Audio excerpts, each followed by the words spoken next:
Olá, sejam muito bem-vindos. Eu sou Gustavo Ciotti e nós estamos aqui iniciando a segunda temporada do Papo de Expedicionário, a nossa expedição, a nossa legítima expedição pelas infinitas possibilidades da vida, conduzida pelo Gustavo Ciotti aqui e sempre por um convidado muito especial.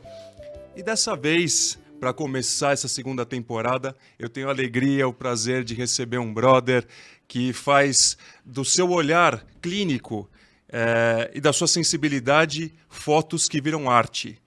Maneco Magnésio, Opa. Que prazer te receber, cara, que bacana. Vamos falar de fotografia de rua, vamos falar sobre olhar clínico e também de muitos outros assuntos aqui, viagens, enfim. Sejam muito bem-vindos. E você, meu amigo, obrigado por ter aceito o convite. Cara, uma honra estar aqui, bicho. Muito massa. Tô bem feliz, assim.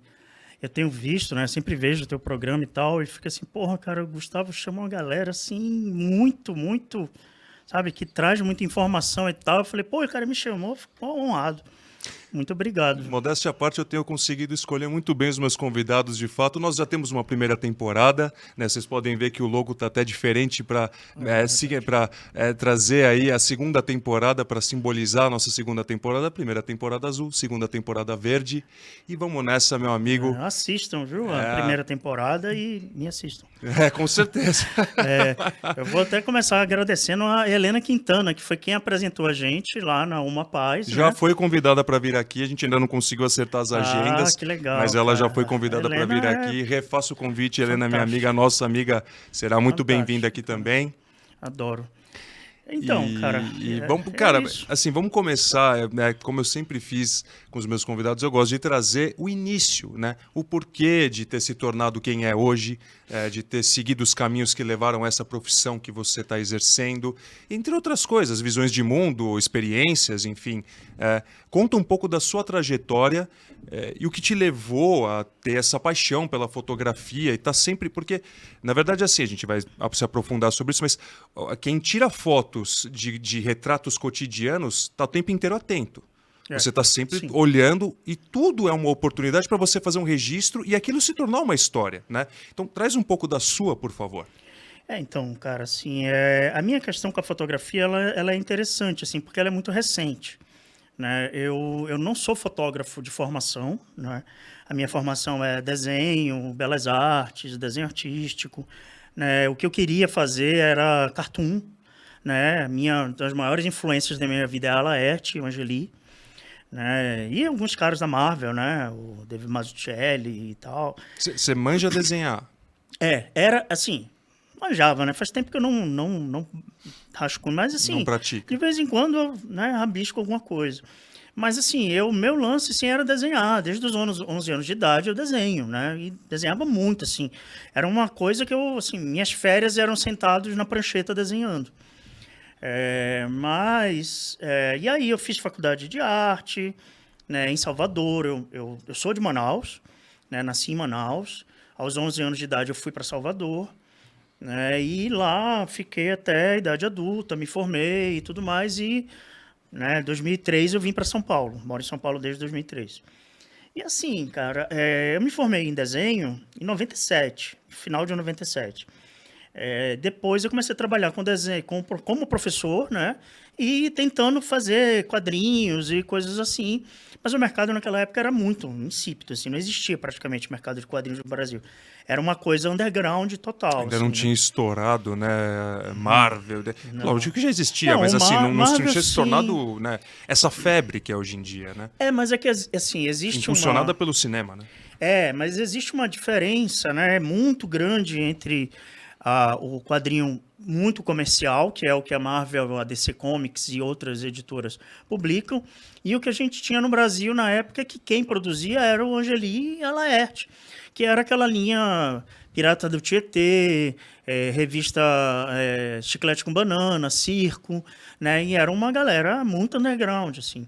Mas é a galera que praticamente formou todos os quadrinistas que a gente tem hoje no Brasil, que assim, o Brasil está exportando quadrinista, né? Uhum. Então, hoje o mercado de quadrinhos é incrível no Brasil. Meu sobrinho é um excelente premiado, desenhista, inclusive. Ele desenha muito bem, inclusive. Que tem que incentivar, cara. O negócio é assim, como qualquer trabalho artístico, qualquer expressão artística, a gente precisa praticar, Cara, é insano, assim, sabe? Não se acomodar no dom, né? Porque Não, a pessoa muitas vezes exato. nasce sabendo fazer muito bem aquilo, e por Mas achar que aquilo, né, já é suficiente, você não pratica tanto você. E o cara, às vezes, que não nasceu com o seu dom, mas ralou, treinou, meteu a exatamente, cara, cara. ele passa à sua frente. Muito, é. Tem uns caras, assim, que são muito técnicos, né? Isso vale para fotografia também, que são muito técnicos. Então, às vezes o cara ele não tem uma sensibilidade que aflora, mas ele tem muita técnica. E ele consegue explorar aquilo de uma forma que ele constrói as cenas, ele constrói as coisas seguindo algumas referências. E, cara, são puta imagens fantásticas, sabe? A mesma coisa com artes plásticas, com pintura, com escultura. Mesma coisa, sabe? No cinema, né? Na música. Então, você tem todas essas possibilidades. E eu desenhava muito, eu praticava muito, muito, muito, muito, muito. Mas, cara, entrar na faculdade e, assim, trabalhar com arte no Brasil é muito difícil. Né? Muito difícil. Não existe mercado para arte, existe uma tentativa, né? A gente Não tá existe muito sempre... incentivo também.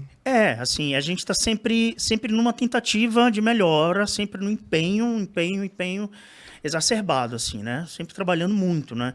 Então, assim, o que existe de incentivo é pouco, né? Quando não desaparece, né? Porque às vezes você tem um incentivo, por exemplo, às vezes você tem uma lei lá que ajuda o cinema a se desenvolver, você tem projetos que fazem com que o cinema se desenvolva, outros campos se desenvolvam do audiovisual, da fotografia, das artes visuais e tal.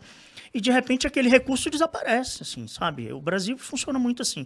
Não existe um mercado, né, estruturado para arte. O mercado de arte no Brasil, ele é, assim, completamente, sabe, ainda muito imaturo, assim, muito no começo, sabe? E isso é uma coisa que complica muito, né, para todo mundo que quer trabalhar com arte, qualquer área. E eu percebi isso lá por volta de 97, 98, quando eu me formei, eu falei, cara, vou trabalhar com design O gráfico. quanto que o cenário mudou de lá para cá, nesse sentido? Pouco. Nossa, muito, cara, mudou muito. Mas, muito. mas digo assim, o cenário, né, que a gente está trazendo da arte, desse incentivo à arte, dessa divulgação maior, né? Sim, Ele então, melhorou nesse sentido? então o que acontece, né? Eu fui trabalhar com design gráfico e tal, me afastei um pouco desse campo das artes, né, visuais e tal, né? Parei muito de desenhar assim, ilustrava uma coisa e outra assim para um logotipo, para uma identidade visual, uma campanha e tal, mas nada muito, né, avançado. O que aconteceu foi que eu percebi, né, que a partir do governo Fernando Henrique Cardoso começaram a ter mais incentivos, mais preocupações com o que é ser artista no Brasil, né? E a partir do governo Lula, do Ministério do Gil, começou a ter muito mais incentivo. Mas esse muito mais incentivo ainda era muito pouco.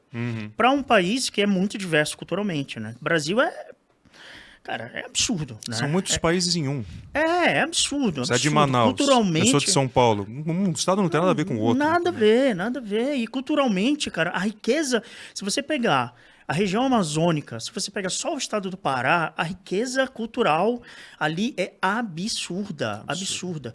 Eu tenho amigos de lá, oi Thelma, oi, e tá. Bárbara, essa galera, por exemplo, eles estão em cada um em uma região. Um está em Marabá, outro tá em Belém, outro está em Santarém. E cada região tem uma riqueza. E para quem não sabe, Isso é louco, né? cara. Você falou de uma que está aqui, outra está aqui, outra está aqui. Exatamente. O Pará é São gigantesco, muito distantes, né? muito maior que vários países, né? Sim, opa. Então, assim, eu sou péssimo com essa questão, né, de distâncias e de direções e tal. Eu me perco até dentro de casa. Mas é completamente distante um do outro. Mas O que eles mostra são, que o estado é um enorme. absurdo, cara. E assim, às vezes a gente está falando sobre uma questão e você pega dentro do Pará, você tem festa das aparelhagens, banda calypso, guitarrada, carimbó, né, principalmente. Dezenas de ritmos dentro de um único estado e que isso, na verdade, é uma característica amazônica, né? E que se espalha ali até a Guiana e tudo mais. Quando você vai chegando já no Maranhão e já para o Nordeste, cara, o Maranhão já é outra história completamente diferente. Você chega em Pernambuco, você tem outro mundo. Você chega na Bahia, é outro mundo. Eu morei em Salvador, cara, absurda a riqueza cultural daquele povo. Absurda. E é engraçado como isso é uma coisa muito falha, até do brasileiro mesmo. Para quem é de fora até é mais fácil, porque você não tem noção do país. Sim. Mas para quem mora aqui, você associa uma região a uma cultura. E o fato de um estado ser vizinho ao outro não significa que eles sejam iguais. Muito pelo contrário. Muito pelo contrário. Amazonas e Pará não tem nada a ver um com o outro. Se você a pegar menos Pernambuco, a floresta amazônica. Pernambuco e e Bahia, Bahia. cara. Bicho, Nada a ver, rigorosamente nada a ver. Nem os carnavais são iguais, né? Não. Então, não, isso é completamente muito legal de diferente. trazer, né? Que cada estado tem a sua identidade e, na verdade, cada cidade às vezes tem sua identidade. Exato. Cidades exato. do Rio Grande do Sul é muito assim. Tem cidades que são rivais, que não se gostam, que não se bicam. Cara, Recife e Olinda. Recife e Olinda. Sim, coladas. Praticamente Olinda é um distrito, extensão, né? é um Guarulhos, vamos dizer assim. E é outra coisa, completamente diferente. A modernidade cultural que existe em Recife, inclusive, né, até lembrando de novo um pouco da Helena, eu dei uma oficina sobre a Semana de 22, né, porque foi aniversário da Semana de 22 ano passado, dei uma oficina de fotografia de rua focada na Semana de Arte Moderna de 1922. E quando eu comecei a pesquisar sobre o tema, eu me deparei com uma movimentação em Recife, muito anterior à Semana de 22, de uma modernidade artística absurda. É uma riqueza incrível. Muito, claro, influenciada pela Europa, né? Ainda, aquela coisa de eles importarem, né? Os artistas irem morar em Paris e voltarem com uma carga, né? Que foi um pouco o que aconteceu com artistas em São Paulo também. E né, em vários lugares do país, né? O Rio de Janeiro, por exemplo, é hipermoderno, antes de 22, né? Então, assim, o que se dá no Brasil é uma construção artística, cultural, assim, e isso eu acho que é interessante que o Ministério do Gilberto Gil percebia isso, né? Por ser artista, ele tinha uma noção clara do que é maracatu, do que é carimbó, do que é samba de roda, o que é pagode, e conseguir distribuir recurso pelo país, né? Pouco recurso, sim, mas é algum recurso já, né? É alguma iniciativa, né? E isso, né, foi parando, né? Tiveram a Lei Rouanet, funcionou durante muito tempo, muita gente critica e tal, mas ela, né, ajudou muito, muito, muito, muito absurdamente. E era uma lei assim, era uma lei muito complicada para se trabalhar, mas mesmo assim os artistas conseguiam, né, sair, botar os projetos na rua através da Lei Rouanet. E aí a coisa vai se dando até, né, você vê ali aquela época ali de 2015 que tem o golpe, que as coisas vão esfriando, né? Parece que tudo foi esfriando no Brasil. Assim, 2015, 2016, né, parece que foi tudo parando, investimento em arte, cultura, investimento em educação, investimento em saúde, até a gente chegar aqui nesse momento que ficou insuportável, né? Se você pegar, por exemplo, o que se foi investido em arte e cultura nos últimos 5, 6 anos, cara, é praticamente nada, sabe? Se não fosse uma pressão muito grande de alguns setores, assim, sabe, da política, assim, da questão social no país, não teria nada de nada, sabe? Que puderam tirar de recurso, tiraram, né? O governo anterior, né? Não gosto nem de falar o nome da figura, mas assim, você sabe que a minha posição política qual é. E fica à vontade para trazer. Não, assim, eu nem preciso, né, expor muito isso, porque é uma coisa que eu falo todo dia inclusive eu já estou até cansado, sabe, pra falar a verdade. Cansado de várias questões, assim, e tal, que a gente fala daqui a pouco, mas essa questão, principalmente do investimento à cultura, é uma questão que a gente está começando a retomar agora, né? Por exemplo, nesse ano, isso não aconteceu nos outros anos, né? Nesse ano, eu mandei projeto para 3 editais, né? Já aconteceram convocatórias de fotografia, cara, para mais de 15 convocatórias, sabe? Olha. Ok, tivemos a pandemia e realmente não podia ter convocatórias de fotografia de festivais, porque os festivais pararam, né? Mas exposição virtual, projetos de livro, projetos de coisas, não aconteciam, simplesmente morreram. Porque não tem, cara, não existe dinheiro, sabe? O que acontece muito no Brasil, que é uma coisa engraçada, assim, é que quem produziu arte no Brasil, principalmente no século passado, século inteiro, foi uma classe média alta de elite, branca, né? Isso é muito claro, assim, quando você vai vendo quem são os artistas de sucesso, quem conseguiu, né? Aí você vai vendo, mas como ele conseguiu, né? Ele tem talento? Tem, muito. Isso é indiscutível, né? Você pode levantar vários nomes, né? Mas a maioria eram pessoas brancas de classe média porque tinham uma oportunidade de poder viver de arte, né? Você vê como a Tarsila do Amaral, o Oswald de Andrade, né? Por exemplo, o Mário de Andrade era um cara ferrado na vida, sabe? E que ele trabalhava muito para conseguir manter a arte dele, né?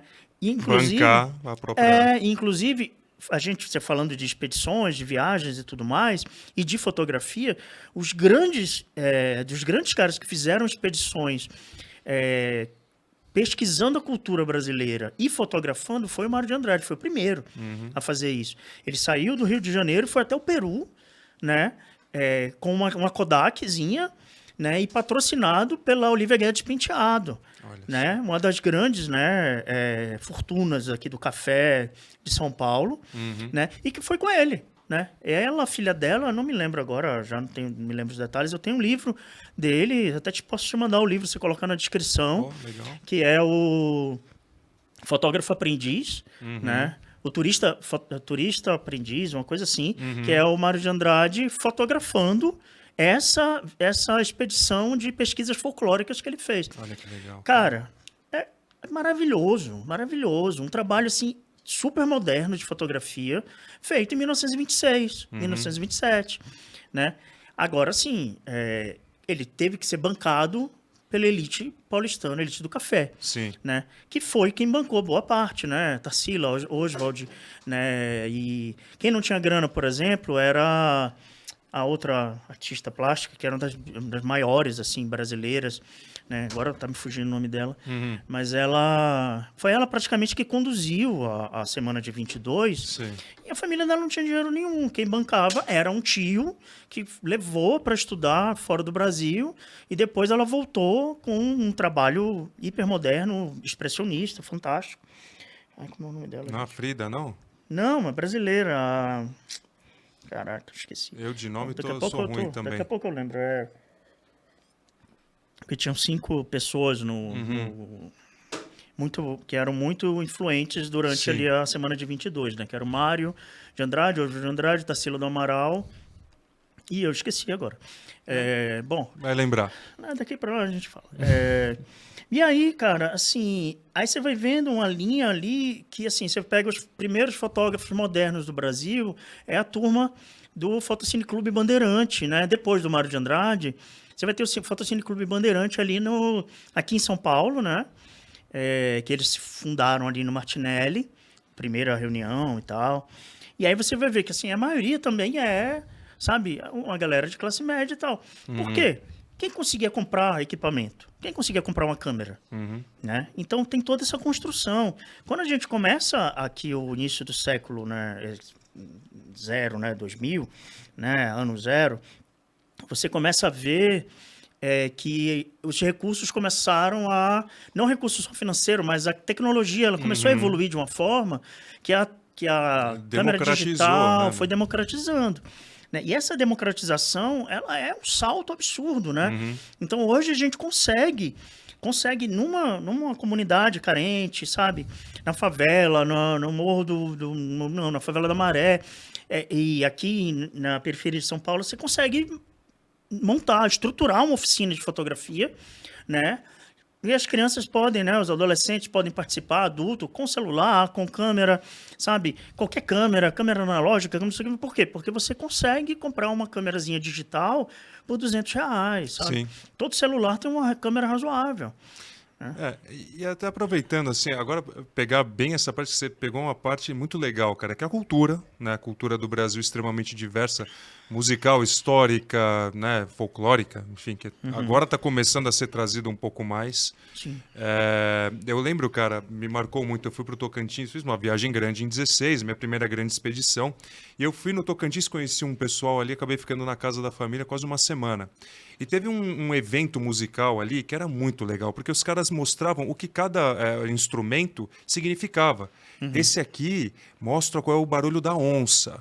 Esse aqui é não sei o quê. Eu falei, cara, olha que espetáculo. E assim, era numa cidade chamada Natividade, uma cidade histórica, né? Que era Goiás antes, muito ligado à escravidão ali. Tinha uma igreja que foi feita, até hoje é bem conhecida. Tem uma novela da Globo, inclusive, que retratou essa cidade. Tem uma igreja que foi construída pelos escravos porque só eles podiam frequentar, né? Era a única que eles poderiam frequentar ali na cidade. E eu fiquei impressionado, falei, cara, olha que espetáculo. Eu nunca ouvi falar nisso, provavelmente nunca vou ouvir falar fora daqui. Né? Não é nem no estado do Tocantins, mas fora dessa cidade aqui. Eu não vou nem lembrar qual que era a roda, qual que era a música exatamente, mas isso é uma coisa que marca muito, né? Então, a cultura brasileira ela é impressionante. Absurdo, você que roda muito por aí, já vem de Manaus a Rio e tal, né? Cara, onde quer que você vá, ela está presente. Mas tem uma coisa, assim, agora até pegando por um lado, eu gosto de trazer um olhar meio crítico para as coisas, acho que é fundamental, acho que é necessário. E assim, falando da cultura, né? Em primeiro lugar, você trouxe uma coisa interessante, assim, muitos artistas, eles vão para fora, né? Fazem escolas, vamos dizer assim, França, Inglaterra, Alemanha, sobretudo a Europa, né? Sim. Você também tem outros países de influência, Estados claro. Unidos hoje em dia Estados Unidos muito também, forte, né? muito, Nova York, exatamente, imagina. Mas pensando assim, fora do país, né? O quanto esse sair do país e fazer uma escola, né? Você aprender numa escola estrangeira completamente diferente da nossa, influencia na sua formação como um artista e você e qualquer, né, pensando no artista, né, visual, enfim, como um todo, o quanto ela influencia na sua formação de artista, porque é claro que você aprende coisas incríveis, mas o quanto ela desconfigura a sua bagagem histórico-cultural do país que você nasceu. Então, porque, né, você aprende coisas que são completamente diferentes. E outra, uma escola muito mais antiga do que a nossa. Sim. Você vai na Grécia, você vai na França, você tem influências ali seculares, entendeu? De quando aqui não era nem, entendeu? Então, tem uma questão aí que é o seguinte, assim, isso é uma coisa que o Ariano Suassuna trazia muito, que é essa coisa de uma cultura brasileira, nordestina, meio que pura, né? Quase pura, mas é assim... E que se basta, ou não? Não, então... ela não depende. Pode ter um espaço destinado apenas a ela, né? Para ser explorada até o caroço ali? Então, depende, né? Assim, por exemplo, a Zona da Mata de Pernambuco, que é uma região onde tem o maracatu rural, e que ele é muito, é uma tradição muito antiga, né? Muito presente, muito rica e que se basta. Você não precisa... Artistas que estão lá, eles nascem lá, crescem lá, morrem lá e aprendem a tocar aquilo e eles tocam em algumas festas. Eles trabalham no campo, né? Eles não vivem de música, né? Mas aí você pega um cara como Chico Science. Eu ia falar do Pupilo que tocou com ele, mas eu vou falar do Chico Science. O Chico, ele foi lá na Zona da Mata, bebeu na fonte, né? Aprendeu aquilo com os mestres, né? Mestre Salustiano e outros mestres do maracatu, né? De baque virado, que chama, né? E outros, né? Outras tendências e tal. E ele não... Para ele aquilo não bastava. Você entende? Então, para ele aquilo não bastava. Ele precisava de outras... Ele tinha outras referências. Então, assim, depende do artista. Para construir um estilo próprio ou para completar o que ele estava aprendendo ali? Então, isso que é uma questão. Assim, o ser artista, ele é uma... Não é uma gaiola. Exato. Você tem liberdade para expandir. O ser artista, ele não é uma caixa, não é uma coisa fechada. Perfeito. Né? Eu bati aqui. É uma coisa de que você tem uma amplitude que cada artista sabe a sua amplitude, né? Então, assim, no caso do Chico... Ou vai descobrindo, né? Exatamente. No caso de Chico, ele foi descobrindo, né? Ele descobriu que ele, né, amava aquela cultura do Recife, mas aquilo não bastava para ele porque ele conheceu o hip hop de Nova York, né? Então, aquilo também era muito presente na vida dele, assim como o maracatu era muito presente na vida dele. Rock pesado, né? Bandas de rock brasileiras, inclusive, como o Fellini, daqui de São Paulo, influenciavam muito ele. E aquilo era importante para ele. Então, ele foi construindo, né, além da literatura, porque ele pegou escritores, né, que, na época, traziam uma discussão social assim, importantíssima sobre a lama, o mangue e a situação do Recife, particularmente, né, como uma cidade muito pobre e tal. E ele bebeu nessa fonte também. Então, para ele não bastava. Agora, você vai pegar outro cara, que para ele também não basta, Fred 04, que era o parceiro dele no Mangue Beat, né? Eles dois eram as grandes cabeças da história musical ali, né? Por trás daquilo. Mas ali tem uma galera de cinema, tem uma galera de literatura, tem uma galera de outras histórias, de fotografia e tudo mais. Para eles aquilo não bastava, né? Então é muito grande. Não, Né? não que tenha qualquer problema de você Não, miscigenar ali, de você exatamente. Mas aí que tá, construir, esse é que é o pega ponto. influências e tal. Mas é que a cultura pura, propriamente, ela é ela pode riquíssima, cara. ela é riquíssima. Ela é suficiente para andar com as próprias pernas. Né? Totalmente. E, Tanto que anda. e mesmo assim, Tanto que pô, anda. mas anda, cara. Anda, cara. Esse é que é Tanta o mais coisa, incrível. né? Sei lá, vamos supor, Mato Grosso. Acho que era uma dança chamada Siriri, por exemplo. Eu Sim. nunca ouvi falar. Eu Eu ouvi falar alguns anos atrás. mas Então, assim, não você tem conheço. cada estado. E mesmo Cara, assim, às vezes, muitas vezes, pequenas assim. regiões, na verdade, cara. e às vezes, assim, regiões. já são propriamente culturas criadas nos estados vindas de fora. No sul tem muito isso, por Sim, exemplo. sim. Que não desmerece, não é nada disso. Não, Mas, cara, você tem sempre centro-oeste, foi. norte e nordeste Mas do aí que Brasil. tá um ponto, uma parada muito rica. Ó, aí eu vou te falar um negócio. Por exemplo, quando a gente fala de maracatu, né? Fala de siriri, fala de carimbó, não existe, Carimbó é foda. não existe nada puro nisso. Ah, Isso nunca foi puro, porque isso é uma construção cultural de vários lugares que vieram parar no Brasil. perfeito. Por exemplo, Não, uma coisa, os índios faziam há 1000 anos. Não é exatamente não. isso. Existe, por exemplo, né, se a gente vai falar, né, eu estudei música um pouco, né, tive banda durante muito tempo e tal. Magnésio, inclusive, vem da banda, vem de música e tal, né, banda punk, aí, ô, galera do Perebas. O negócio é que, assim, quando a gente vai falando dessa galera, né, dessa construção, a gente está falando, na verdade, de centenas de anos aí, de um trabalho de miscigenação, de mistura de entendimentos culturais. Assim, quando você, por exemplo, se você pegar a música, né, que é produzida pelos povos originários, pelos povos indígenas, você vai ver que é uma característica muito mais ligada a uma questão ritualística do que uma questão rítmica, de dança e tudo mais. E você vai pegar isso nos povos africanos. Isso que eu ia falar. Nisso a África trouxe muito para cá esse ritmo, né? Exato, perfeito. Essa construção rítmica que vem da África também estava ligada ao ritual. Mas é um ritmo completamente diferente, é uma estrutura rítmica completamente diferente.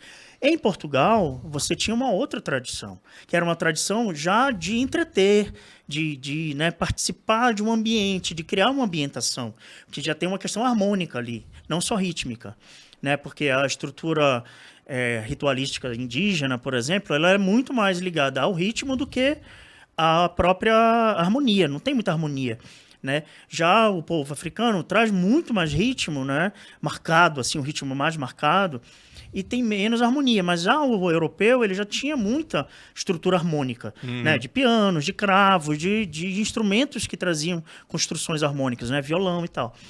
E aí quando você chega aqui, né? Você faz um caldeirão de muita coisa. Que pode dar em... Não Você assim, não sabe, né? Eu falo assim, às vezes eu falo... É uma folha em branco. Exato, eu falo para mim mesmo assim, que normalmente eu vejo muita gente, né, essa história, sem querer fugir do assunto cultural, mas pegando um pouco o gancho de uma coisa que eu vejo, que existe muito uma discussão da questão do supremacismo branco, da coisa, né, a gente está vendo agora Palestina, Israel, uma coisa, né, uma coisa terrível de uma falta de entendimento de que povos, na verdade, eles como se eles fossem tão distintos assim. Cara, veio todo mundo no mesmo saco. Sim. Deixa de ser idiota, sabe? Sim. O nível é meio esse, assim, tipo, cara, puta burrice, sabe? Como uma pessoa pode ser racista se no final das contas, ela não é pura, sabe? Ela é tão misturada quanto uma pessoa negra e vice-versa. Então, como é que a gente pode construir isso, né? Cara, isso é uma coisa que eu quero Isso trazer com você, isso eu quero desenvolver com você também. Mas agora eu quero aproveitar, falando de cultura, e aproveitando que você falou que você foi músico também. Não dava pra chamar de músico, banda punk, né? Mas a gente não faz muita música, né? A gente tocar, faz barulho, mas sabia fazer um barulho, Sim. você fazia. Cara, eu quero saber a tua opinião, na verdade, do que o seguinte, a gente tá falando de cultura, e Hoje em dia, cara, você pega uma molecada, assim, uma geração, vamos dizer assim, dos 20 e tantos aos 30, hoje em dia, né? Cada vez menos ligada à cultura, principalmente de onde veio, né? Isso se mostra na escrita, na música, né? Na comunicação, enfim, né? E até, assim, eu falo muito assim, cara, até a minha juventude, minha adolescência, assim, você pega, por exemplo, a periferia de São Paulo, ela é representada por quê? Pelo rap. Caralho, muito bom, muito, gosto muito muito. Forte, muito forte. Pô, muito forte. O Nordeste, puta, você tinha ali, cara, Chachado, não sei o que, Dominguinhos, Gonzaga, Baião, meu, putz, cara, muito, uma música muito legal, assim.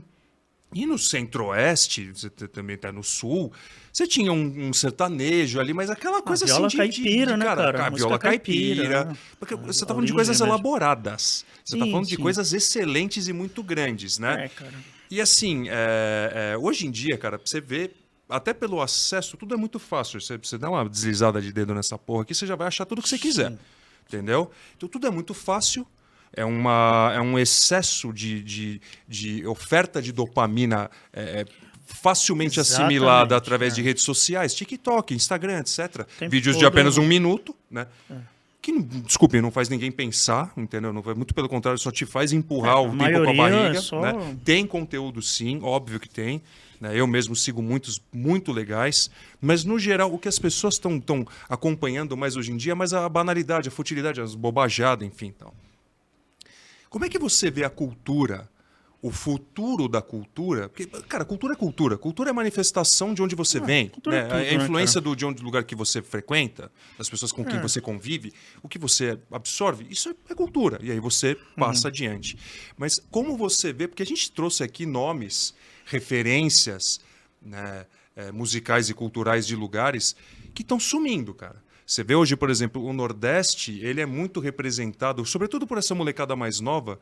E assim, eu faço questão, eu já falei isso outras vezes, eu faço questão de trazer a minha visão muito honesta daqui, que eu respeito, mas eu tenho o direito de ter minha opinião. Então você pega o Nordeste, por exemplo, está muito representado pela pisadinha, vamos dizer assim. Sei lá, os vaqueiros da vida lá, os não sei o quê.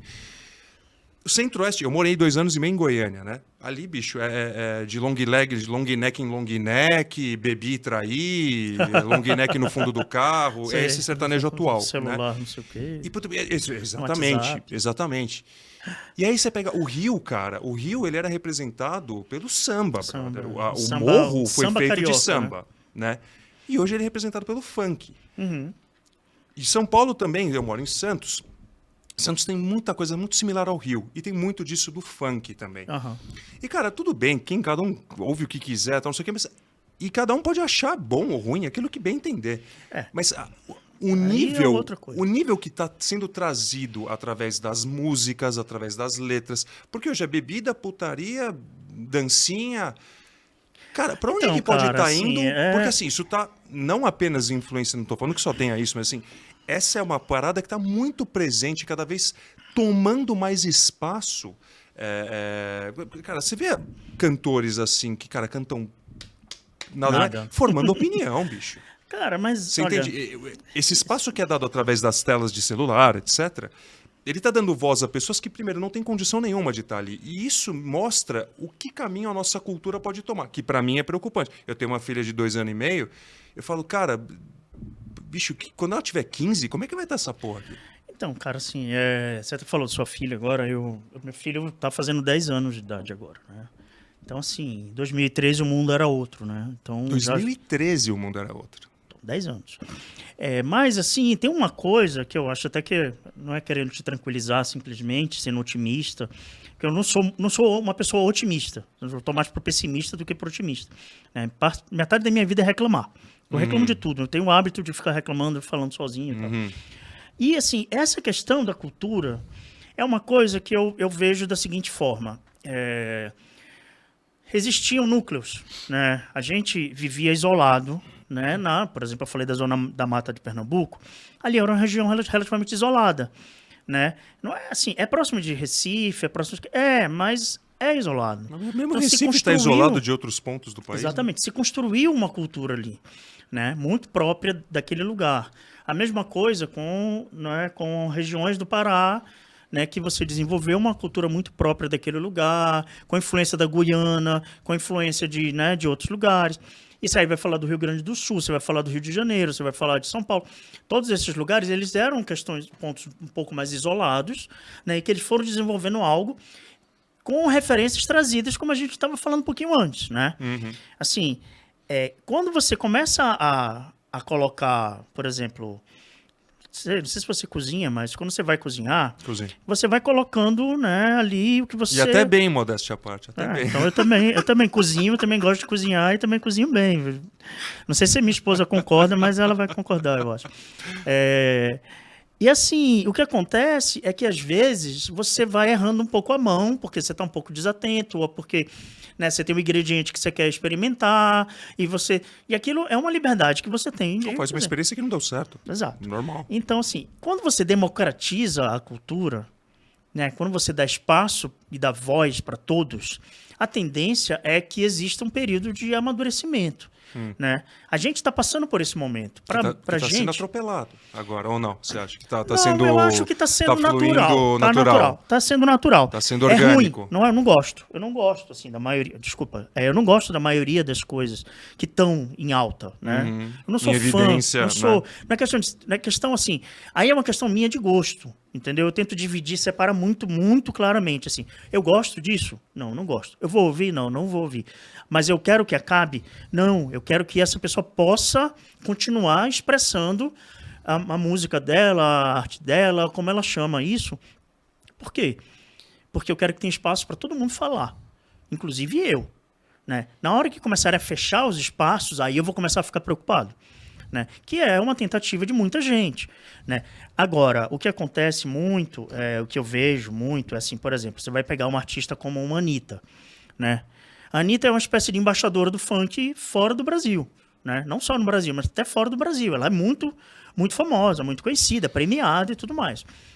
Eu não ouço a Anitta, né? Eu não sei, se você me pedir uma música da Anitta, talvez eu lembre de uma que eu simpatizei há anos atrás, ok. Mas a questão não é que, assim, se a Anitta, né, não existisse, o mundo seria melhor? Não sei, eu não quero pensar assim. Eu quero pensar que ela precisa, né, que os artistas precisam do espaço deles. Então, o primeiro ponto, eu como artista, o primeiro ponto que eu faço, a primeira questão, é me colocar no lugar do artista, né? Então, assim, por exemplo, um cara como o Gustavo Lima, eu desprezo absurdamente. Eu acho ele um cara, assim... bizarro. Musicalmente ou politicamente, ou os dois? Tudo, cara. Assim, eu acho a musicalidade dele assim, extremamente pobre. Ele é um cara que não cria nada, não inova em nada, não é um artista. Não considero que ele produz nada próximo de arte. Tá. Né? Só uma pergunta rápida. Essa palavra, ou essa definição, enfim, sei lá, ela tá banalizada? De arte? Então, se o cara fica conhecido porque brigou com um famosinho, ele vai, desculpa a referência, mas ela vai para um reality show, ele vira um artista. Exato. E aí vira influencer, tem 1 milhão de seguidores. Boa pergunta, boa questão. Você fala, porra, bicho. Essa questão, assim, cara, existe até uma questãozinha na fotografia, quando eu estudo legislação, que a gente fala da questão da pessoa pública, né? O que é uma pessoa pública? Você pode fotografar, você pode fotografar, quem você não pode fotografar. E aí a gente divide muito bem a pessoa pública da celebridade. Quem é a pessoa pública? O Gustavo Lima é uma pessoa pública? Não. O Gustavo Lima é uma celebridade. O Gustavo Lima é um artista? Não, ele é uma celebridade. O que ele faz musicalmente é muito pobre e é uma repetição de milhões de outras coisas que foram... O que torna a pessoa uma pessoa pública? Desculpa, então, a questão legal, a pessoa pública, legalmente falando, é uma pessoa que é um funcionário público que está a serviço do Estado, né, do Estado, prefeitura, Estado, federal, estadual, né, municipal, que seja, né, como um policial, por exemplo, como às vezes um professor do Estado, mas assim, principalmente um policial, um guarda de trânsito, um vigilante sanitário. Exatamente, sabe, um gari e tal, está a serviço do Estado, né? E que essa pessoa, quando ela está a serviço do Estado, trabalhando para o Estado naquele momento em que você está produzindo, né, fotografando ou filmando. Isso a torna uma pessoa pública. Isso a torna uma pessoa interessante, pública. Interessante essa conotação. Quando ela sai dessa, por exemplo, um político, né? O presidente Lula está discursando em tal lugar. Um exemplo clássico, assim, que a gente sempre usa, né? O político, ele está discursando em tal lugar, ele está falando em determinado lugar, assim, na rua ou, sei lá, na televisão, num espaço que você consiga fotografá-lo, né? Então, assim, digamos, ele está aqui, eu estou aqui nessa sala, tem 30 jornalistas aqui dentro, e ele está aqui falando. Ele, naquele momento, ele é uma pessoa pública. Certo. Eu posso fotografá-lo, usar a imagem dele, vender a imagem dele, distribuir aquilo para os outros jornais e tal. Ele não vai poder me processar diretamente, porque eu não estou fazendo nada ilegal. Não estou cometendo nenhum crime Naquele momento você tem liberdade para poder liberdade registrar porque ele é uma pessoa porque é pública. pessoa pública. Digamos que esse aqui agora é o apartamento dele. Ele mora aqui. E eu, lá da janela, do outro lado, com uma teleobjetiva, consiga fotografar o presidente Lula tomando uísque. Sei lá, bebendo água. Dando um beijo na Janja. Não importa o que seja. E aí eu vendo aquela foto para um jornal, aí eu estou cometendo um crime e ele pode me processar. Porque naquele momento ele está dentro da privacidade dele e não é mais uma pessoa pública. Entendeu? Então por isso que por exemplo, essas gravações que os caras ficam vazando e tal, não sei o quê. O cara gravou, botou grampo no né, telefone ou no gabinete do político que está gravando. Ele está entrando na privacidade, porque tem momentos ali que o cara não é uma pessoa pública. Né? Ele não pode, né, pegar tudo. Isso eu não então, tinha. Na fotografia só para aproveitar, assim, você está falando, né? Sobre essa conotação, sobre essa definição de uma pessoa pública que eu sinceramente desconhecia. Para mim, qualquer cara que tenha 10 mil seguidores, assim, por exemplo, para mim você é uma pessoa pública. Não é. Não sou. Você já é um cara que tem uma consciência, já tem gente que te segue bastante, o seu trabalho está ficando muito conhecido. Não, você não é uma pessoa pública. Não sou. Eu não posso chegar na rua e pá. Eu sou um artista, no caso, e no caso que você, por exemplo, está me tratando, digamos, porque Maneco tem muitos seguidores, digamos que eu não fosse fotógrafo, eu fosse simplesmente um criador de conteúdo, um influenciador, sei lá. E você me fotografa na rua e tal, e vai e compartilha a minha foto. Né? Por exemplo, a Alessandra Negrini. Encontrei com a Alessandra Negrini num ato lá que aconteceu na Faculdade de Direito da USP, né? Durante a campanha do presidente Lula. E eu fui fotografar como fotojornalista, entrei com credencial e tudo mais, sentei lá e tal.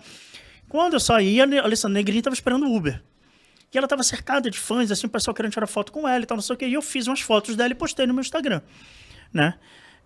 Não pedi autorização nem nada. Simplesmente postei como eu posto de qualquer pessoa que eu fotografo, que estava na rua. Ela está no espaço público, né? Ela está no espaço público, ela não tem nem direito de fazer nada. Então, o espaço público te permite registrar aquela pessoa e expor num espaço que é seu. Exatamente. Não é, que era exatamente, na verdade... O que eu não posso fazer é vender essa imagem... comercializá-la sem a autorização dela. Monetizar em cima dela. Isso eu não posso. Né? Indiretamente, sim. Porque os seus seguidores seguem você pelo seu trabalho. Exato, eles me seguem pelo meu trabalho e ali não é exatamente um lugar que eu comercializo. Perfeito. Não estou ali, não tem um anúncio ali. Você essa foto custa R$50. Seu trabalho. Perfeito. Estou simplesmente expondo como se fosse um portfólio. Isso né? é uma pergunta que, na verdade, pode parecer meio clássica. óbvia. Não, mas essa coisa pode até parecer meio óbvia, mas assim, por exemplo, todas as suas fotos você deixa muito claro ali, protegido pela lei, XYZ, direitos autorais, pela que eu achei importantíssimo, né? No mínimo você colocar uma marca d'água ali para mostrar, é meu. Então, para não ter essa do eu cara sou contra a marca d'água, né? Eu acho marca d'água que atrapalha a imagem em si, né? Sim. Mas eu acho que é importante deixar claro... Você mostrar ali que é uma propriedade sua. Legalmente. Mas assim, por exemplo, é uma propriedade sua a foto que você tirou. Mas vamos supor que uma pessoa que você registrou na rua, através do seu trabalho, que está começando, está ganhando muito espaço, assim, essa pessoa se vê no seu perfil. Sim. De repente ela fala, pô, eu tô aqui, cara. E se ela chega para você e te processa falando, você me registrou ali, você me pediu permissão, isso é possível? Já aconteceu com você? E isso é passível de ocorrer? O processo nunca aconteceu. O que já aconteceu... Mas ela poderia entrar nessa? Poderia, se ela quiser. Cara, as pessoas podem processar por N coisas. Assim. Se der na cabeça dela que ela não gosta do Gustavo, ela quer processar o Gustavo por algum motivo, que na cabeça dela passou o que você está fazendo, ela pode tentar. Né? Por exemplo, uma questão que fica sempre muito nebulosa na fotografia de rua, né? A gente vai voltar para a história do Gustavo Lima daqui a pouco. Mas a questão da fotografia de rua, ela tem uma questão que fica muito nebulosa, que é justamente esse ponto. Quando eu dou oficina de fotografia, né, Ó, galera, vai rolar a oficina em Boituva, viu? Depois eu dou o recado. Quando você está fotografando na rua, você precisa entender que, assim, no espaço público, você é livre. Você tem ali a visão do artista, né? Você, com a sua câmera, você pode fotografar o que você quiser. Você é livre para fotografar. Você está registrando o cotidiano. Para captar o cotidiano, as cenas, as pessoas e tudo mais. O ideal, né, no meu conceito, o ideal é que você não atrapalhe a vida de ninguém. Você não bote a câmera na cara, você não seja indiscreto, você não seja incômodo. Não registre momentos constrangedores. Entendeu? Então, assim, aí que você falou até, bom, essa história do momento constrangedor é o seguinte, uma pessoa, às vezes, fotografada, sei lá, com o cabelo desarrumado, sem maquiagem ou coisa do tipo, né, pode achar que você está colocando ela em uma situação vexatória, né, aquilo é constrangedor para ela e coisa assim. Aí entra justamente a questão legal, né, da história. O fato dela achar que você está colocando ela nessa situação não significa que você está realmente colocando ela nessa situação. Certo. Quando ela te processar, ela vai ter que comprovar isso de alguma forma. Né? E o advogado dela vai ter que comprovar isso de alguma forma. Né? E eu vou me defender da forma que for possível. Né? 99% das cenas que eu fotografo, que eu posto, né? Não que eu fotografo, sei lá, 500 vezes mais do que eu posto, mas assim, das cenas que eu fotografo... Você tem um livro do Robert Capa ali, hein? Muito bom. Elas são imagens que não estão colocando as pessoas nessa condição. Sim. Né? São imagens a sua intenção é muito clara. Sim, né? Você está registrando mas ali a pessoa que está sendo registrada, ela não tem noção da minha intenção. Perfeito. Né? E eu tenho noção disso, mas, ao mesmo tempo, eu também tenho noção que a legislação me protege como fotógrafo, então eu continuo fazendo o meu trabalho. Né? Inclusive, o David Gibson tem até um livro muito bom, né, que é o Manual do Fotógrafo de Rua, que eu sempre indico e tal. E ele tem uma frase, né, no finalzinho do livro, lá, um momento do livro, que ele fala assim, ó, a fotografia de rua, ela tem um aspecto que é incômodo, que incomoda muita gente, né? E é natural que seja assim. É natural que na fotografia de rua você, né, faça parte de um espaço ali, que você atrapalhe um pouco, né, aquele fluxo, que você está ali, né? E isso é natural. No meio de onde a vida está acontecendo ali, né? As coisas estão rolando. Se você não está nesse... Né, dentro desse fluxo, você não está fazendo uma fotografia, né, tão honesta assim, às vezes, ou nem está fazendo fotografia de rua. Você está fazendo um ensaio, porque você meio que, né, separa a pessoa daquela cena, para fazer um retrato e tudo mais, já fica uma coisa, já perde a espontaneidade. Então, assim, a ideia, né, no conceito da coisa é você pegar o cerne do cotidiano. Né, como a gente fala, assim, o ordinário, né, o ordinário, para mostrar que no ordinário você tem o extraordinário, você tem algo além do que você poderia ver, né? Por exemplo, tem muita cena, o pessoal fala assim, tem um amigo que uma vez me perguntou, como é que você escolhe a pessoa que você vai fotografar? Aí eu falei, bom, na verdade, não sou eu que escolho, né? Não escolho exatamente, não é uma coisa, uma escolha consciente. Muitas vezes é a pessoa que me escolhe, porque ela me vê, ou ela tem uma ação, né, um movimento que faz com que o meu olho, sabe, siga. Assim, é muito, muito ali. Né, é uma coisa que eu desenvolvi isso durante minha vida inteira. Eu não estou, na hora que eu estou fotografando, eu não estou colocando uma técnica apurada, não coloco o tripé, não espero a cena ficar perfeita. Não, eu vou com a câmera e a câmera...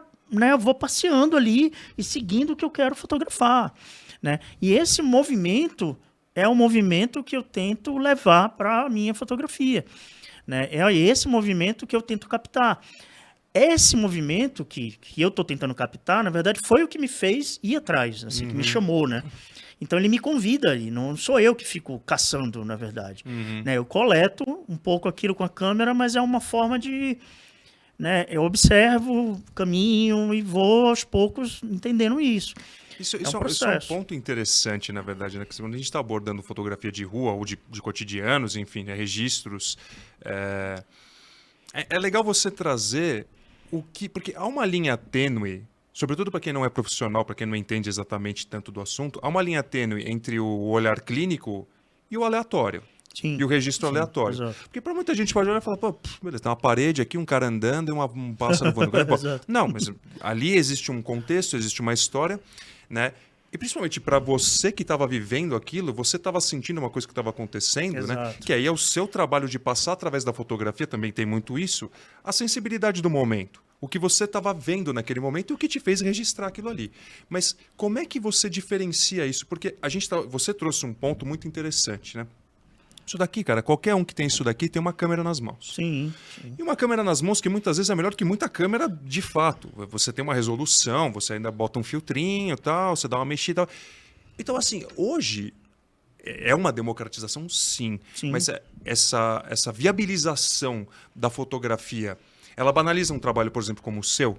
Porque, assim, Então, qualquer aí a pessoa gente pode volta- A gente volta para a história do Gustavo Lima. E só para né, fechar essa pergunta, assim, exatamente aquilo que eu te falei. O que diferencia de um registro de ser uma coisa que você fala, puta, olha, né, olha a sensibilidade desse cara, olha que ele conseguiu pegar tantas coisas acontecendo numa foto só.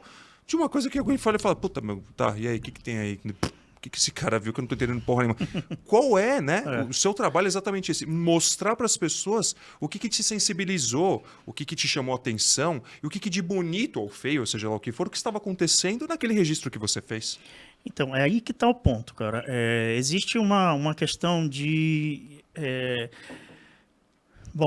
eu quando tô na rua, né, existe uma questão de procurar, na verdade, eu acho que todo fotógrafo que se preza, né, assim, às vezes eu não gosto nem de dizer que eu sou um fotógrafo mesmo, porque eu acho que existe uma diferenciação entre o fotógrafo é um cara muito técnico. Tecnicamente, ele está preocupado com questões de luz, de sombra, de volume e tudo mais, que eu tento abstrair quando eu estou fotografando. Então, eu tento chegar um pouco mais próximo de um artista visual do que de um fotógrafo mais técnico, né? As minhas preocupações são de trazer uma questão de poética, né? De narrativa. Existe ali, naquele momento da... Obrigado, cara. Naquele momento que eu captei algo que tem uma... Para mim, aquilo é uma história. Para mim, aquela cena, aquele frame ali, aquele milésimo de segundo... Tem uma coisa que eu falo, inclusive, muitas vezes, é que é o seguinte... Quando eu estou fotografando, eu não estou necessariamente... eu não sou um documentarista, eu não sou um fotojornalista, eu sou um fotógrafo de rua, né? Um fotógrafo que busca essa poética. Eu estou mais para uma tentativa de artista visual do que de fotógrafo técnico. Quando eu estou fotografando, eu não estou simplesmente fazendo uma foto de qualquer coisa. Eu estou tentando captar aquela cena, daquele milésimo de segundo, daquela pessoa ou daquela parede, daquela pichação, daquele cartaz que me encantou, fez meu olho brilhar. E eu estou captando aquele centésimo de segundo para mim. Estou levando para mim, guardando na minha caixinha, sabe? De coisas belas, assim, de coisas bonitas, que são ricas. Para mim, elas são muito ricas. Né? E todas elas, para mim, estão contando uma historinha. Tanto que quando eu estou fazendo o tratamento de imagem, eu vou lembrando dos momentos em que eu estava, né, passando por ali, né, e tal. Às vezes até a música que eu estou ouvindo, sabe? Tudo isso influencia, na verdade, no resultado do registro. Porra, muito, cara. Muito, sabe? O som, as coisas todas. Agora sim, cara, você acabou de comentar que você é um cara que reclama muito, né? Muito. Dá pra dizer que você tem uma visão cética da vida? Tenho, pessimista? Cara. Tenho, bastante, assim. Porque assim, você engraçado traz isso, registros, né, com o intuito de trazer poesia através de imagens, beleza através de imagens, histórias. Sim. E também de retratar culturas. Você traz consigo essa missão também de mostrar lugares, pessoas, vivências, acontecimentos que muitas vezes não chegam para muita gente, né? Sim. Primeiro lugar, para você fazer registros tão legais quanto os que você faz, né, e tão aprofundados e tão diversos, você não pode ser um cara distraído. Você não pode ficar andando na rua, olhando pro teto e pensando, puta, bicho, que bosta de vida. Cara? Não. Um cara com essa atividade, que você é um cara muito proativo, você é um cara que está sempre postando conteúdo. Então, se você está sempre postando conteúdo, você está sempre registrando conteúdo. Se você está nesse movimento de registrar, de ver e tanta beleza que você vê nas coisas, como é que você dosa isso? Esse seu lado mais, às vezes, negativo, Azedo. vamos dizer assim, mas às vezes... Só que você também, alguma beleza você vê na vida, alguma coisa bacana você vê, Cara, porque isso é passado através das fotos que você posta. tem, assim, eu acho que a gente vive um período muito, muito esquisito. Assim, no geral. Estamos mostrando aqui alguns registros do Maneco, ele vai trazer alguns bem legais ali de viagens que ele fez. E, por favor, pode continuar. Então, assim, eu acho que a gente vive, você, por exemplo, você falou da banalização, você falou um pouco da coisa da cultura e tudo mais e tal, e são questões que me deixam muito tenso, assim, muito irritado, muito confuso, né? No dia a dia, porque a gente tem que lidar com 1 milhão de questões o tempo todo, não é mais uma vida simples. Né? A gente que tem uma idade, assim, eu tenho 49 anos. Rapaz! Eu tô com 49, faço 50 ano que vem. Então, assim, é bastante chão, né? Uhum. Então, assim, eu peguei, assim, muito antes do computador ser uma coisa doméstica, né? A gente não tinha computador em casa, né? Eu não tive computador até os, sei lá, 20 e poucos anos, né? Uhum. O smartphone é uma coisa que eu fui, né? Que a gente foi ter. Eu fui ter o primeiro smartphone em 2010, 2011, sim, né? Então, a gente... eu vivenciei muita coisa, e eu vou vendo assim que, né, a gente está passando por um momento, como eu falei, né? Essa democratização, ela é muito boa. Ela é muito rica, ela agrega, ela facilita nosso dia a dia, ela simplifica determinadas questões, mas ela estressa muito a gente, ela cansa muito a gente. A democratização, na verdade, assim, ela é ela se torna uma oferta de possibilidades, né, muito grande, uma oferta de opções muito grande. Isso confunde a gente, né? Sim. Hoje você pode ser muita coisa, você pode ter acesso a muita coisa, tudo muito fácil. Isso bagunça mesmo a gente, né? Isso é interessante você trazer esse ponto de vista. Eu tenho, assim, né? Aí, bom, aí eu vou continuar essa coisa da banalização, o que acontece? Como você tem muito recurso, você também tem muita gente que produz, né? Se eu acho que está banalizando? Não. Eu acho que sempre vai ter espaço para quem está criando algo em que atinja. Por exemplo, você falou, você faz, é interessante. Então, você olha o meu trabalho. Você olha com o olhar de quê? De um espectador que se encanta. Né? Se o meu trabalho está te encantando de alguma forma, está te tocando de alguma forma, então meu trabalho está feito. Minha missão está feita. Né? Eu não preciso encucar com isso. Não preciso me preocupar com isso. O que eu preciso, na verdade, é continuar fazendo. Uhum. Né? E o que em muitos momentos é muito difícil, porque essa quantidade de estresse, essa quantidade de informação, essa quantidade de pessoas... Responsabilidades. Né? São questões estúpidas, questões bobas, sabe? Que te colocam todo dia, sabe? Se, por exemplo, antigamente... Um exemplo idiota, assim.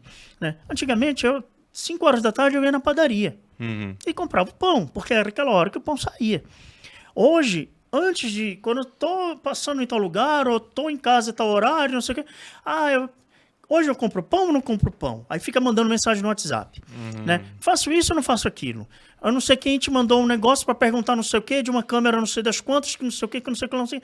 E aí você vai gastar 10, 15 minutos da sua vida dando uma pesquisada para poder responder aquilo, sendo que se aquela pessoa estivesse distante de você, ela nunca ia falar contigo sobre aquilo, ela ia procurar outra informação, e não ia informação de influenciar outra na tua forma. vida também. Exato. Então, assim, a gente tem que conviver com isso. É importante que a gente conviva com isso, né? E que nossos filhos... aprender a lidar com isso. E tem que aprender a lidar com isso, porque nossos filhos estão lidando com isso já. Né? Não só nossos filhos, mas as pessoas que cercam a gente já estão lidando com isso. Pessoas mais jovens, né, principalmente. E quando a gente se afasta disso, a gente corre risco de acontecer como acontece com questões de fake news. Essa daí, volta aquela foto lá, por favor. Essa foto aqui, eu falei fake news, a mulher apareceu, incrível. Essa foto, ela viralizou no meu Instagram, não porque a moça é bonita e tá com lingerie, mas porque ela lembra um pouco a Janja. Uhum. E ela estava no dia da posse do Lula na Praça dos Três... na Praça dos Três Poderes, não. Na esplanada dos ministérios. E ela estava com esse cartaz, eu estava passando, ela não estava com cartaz, ela não estava de lingerie, ela estava, né, com a roupa comum, assim, de calça e tal, não sei o quê. Aí eu estava passando com a câmera, estava fotografando a festa, os povos originários, maracatu, né, samba de roda, não sei o quê, de vários lugares do Brasil, que inclusive isso que a gente está falando da cultura, né. Já no dia da posse, foram convidados grupos do Brasil inteiro que foram para Brasília para um cortejo para mostrar a diversidade cultural do Brasil. Uhum. Cara, se você tá ali... eu me emocionei em muitos momentos. Ali dá orgulho de ser brasileiro, né? Porra, dá... Quando você vê isso, cara, né? assim... Quando eu tô puto com o Brasil, eu tento voltar para esses lugares, sabe? E aí eu volto a ter orgulho, porque eu não consigo não ter, né, esse orgulho. Não, também, né? não, perfeito. Mas assim, a gente fica puto. Retoma esse... A gente fica puto, né? Às vezes fica adormecido. O orgulho às vezes fica meio adormecido. E aí, o que aconteceu? Essa foto eu postei no final do dia, né? A posse tudo começou 10 da manhã, assim, né? No final da tarde, né? Eu voltei para o apartamento do meu amigo, do Alexandre. Obrigado, Alexandre. E aí, cara, postei essa foto. Cara, não deu 15 minutos. Tinha 3.000 likes, tinha um monte de... Cara, mensagem pra caraca. Né? E aí que eu percebi que eu meio que... Eu tinha caído, de certa forma, não foi numa armadilha, né? Porque eu acho que é injusto falar disso da Lucimara. Uhum. Mas, assim, o nome dela é Lucimara Costa, ela mora em Ouro Preto. Uhum. Né? Ela faz parte da Prosmig, que é uma associação de prostitutas, né, e tal, e que eles fazem muito trabalho, né, de conscientização, de trabalho de questão de saúde, né, da mulher e tudo mais, e que é muito importante, né, porque, assim, é uma profissão, é um trabalho, né, pode ser diferente de praticamente todos, ok, mas é o trabalho que ela faz. Sim. E, assim, muito mais honesto do que muitos outros por aí. Né? Exato. E assim, aí ela fala, né? Puta também é gente. Quando ela falou isso, cara, aquela galera ultraconservadora, hipócrita, caiu matando. Sabe? Vieram me metralhar, vieram, né, xingar. E aí a gente vomitando, a gente xingando, a gente falando isso. Falando Mas o quê? Pô, tem uma mulher de lingerie no teu... Não, primeiro que se puta também é gente. Pra maioria dessas pessoas, puta não é gente. Né? Por mais que eles... Né? Na hora deles irem lá usufruir do serviço, exatamente. Ela é, né? Ela é. Mas ela é né, um objeto. Então, assim, aí quando ela coloca isso, já começa uma discussão.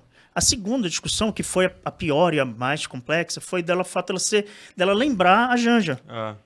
Então, o fato dela lembrar a Janja, cara, virou uma fake news enorme de que a Janja tinha um passado nebuloso, que ela era prostituta, e que essa mulher é prostituta, que a Janja essa mulher era a Janja, e de que ela não estava isso aí não é no dia da posse. E seguramente isso faria muita gente acreditar, porque hoje em dia as pessoas acreditam em qualquer coisa que bate o olho. Esse é que é o ponto que eu queria chegar. Isso rodou o WhatsApp, né? E toda essa turma ultraconservadora e tudo mais falou, nossa, que nojo, eu sabia que aquela mulher era terrível e não sei o quê, olha só aí, espalhando para todos os grupos bolsonaristas e tal. O que é que aconteceu? Né, o UOL, tem um cheque, né, de notícia fake, o UOL tem a Agência Internacional de Notícias, que eu já esqueci o nome, eles me procuraram.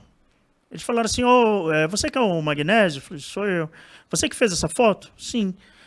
Eu quero confirmar com você, porque a gente sabe que não é, mas a gente precisa de confirmações técnicas de que essa mulher não é a Janja.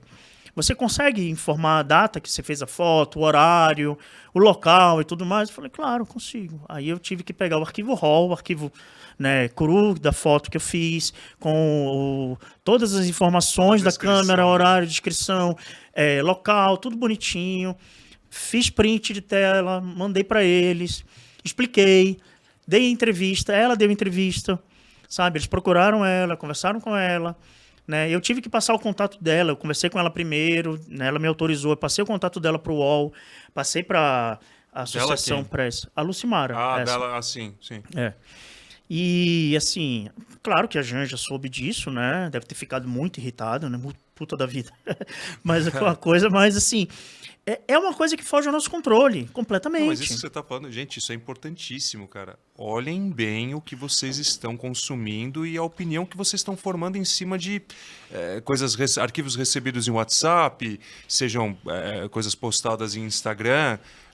Não estou falando de veracidade ou não de A ou B, mas eu estou falando assim, se aprofundem, entendam do que vocês estão falando, assim, não sai vomitando regras por aí com uma coisa que você acabou de receber que você nem sabe que é verdade.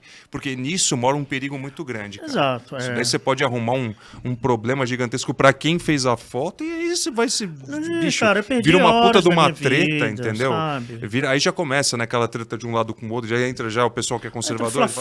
E começa a confusão. Puta, mas aí o que eu te digo uma coisa, assim, é por isso que a gente tem que aprender a usar as ferramentas que a gente tem. Quando a gente não usa, acontece isso. Porque essas pessoas que começam a compartilhar essas coisas aleatoriamente, além delas terem muita raiva, né, do presidente Lula, da Janja, de mim, né, de pessoas que estão ali combatendo, inclusive, esse tipo de informação falsa, mas tem raiva de uma ala um pouco mais à esquerda, um pouco mais progressista, que quer que as coisas mudem, né? Tem raiva de povos originários, tem raiva... eles querem meio que um pouco aquela coisa, tudo para eles, e daquele povo que você sabe bem quem é, né? Já tem uma tendência, óbvio, existem essas pessoas que são muito hipócritas e tudo mais, mas também existem as pessoas que estão caindo de paraquedas ali, que são desavisados. E essas pessoas não sabem usar. Elas não sabem checar uma informação de verdade. Elas não sabem, através de uma foto, procurar num Google Images ou um similar, como ela vai se informar assim, sobre aquilo. Aproveitando até pra gente até passar, porque passar voando aqui, eu preciso falar de viagem com você, não dá. São 200 horas. Assim, você falou de democratização, né? O conceito de democratização, para você, né? Ele é um conceito que permite a todos que tenham condições de fazê-lo, todos que tenham condições, tenham se preparado, treinem, estudaram, enfim, sei lá, se prepararam minimamente a fazê-lo, porque tem cheio de gente por aí que tem condição pra caralho, tem dom e não tem oportunidade. Sim. Né? Sim. Seja na música, na arte, na fotografia, tudo, né? Então, a democratização, ela serve para dar espaço para aqueles que se prepararam para fazer, poderem fazê-lo, ou ela abre espaço para qualquer um? Então, cara, essa que é a questão. Indiscriminadamente. A gente não pode... Porque isso que você está trazendo é um problema. Até a democratização, não sei se é exatamente a palavra certa, mas assim, essa abertura, essa acessibilidade a notícias, que na verdade não são notícias, mas assim, informações, vamos dizer. Porque informação falsa é uma informação. Exato, né? exato. A fake news ela é uma informação, né? Mesmo sendo falsa. Uma informação então, assim, construída, mas você é tem, informação. E até pegando mais um pouco daquilo que a gente estava falando ali sobre cultura, sobre a molecada hoje em dia, gerações. Você tem hoje em dia uma galera que lê. Eu não estou falando só de gente de molecada, não, de adolescente, principalmente, mas você vê gente mais velha e tal.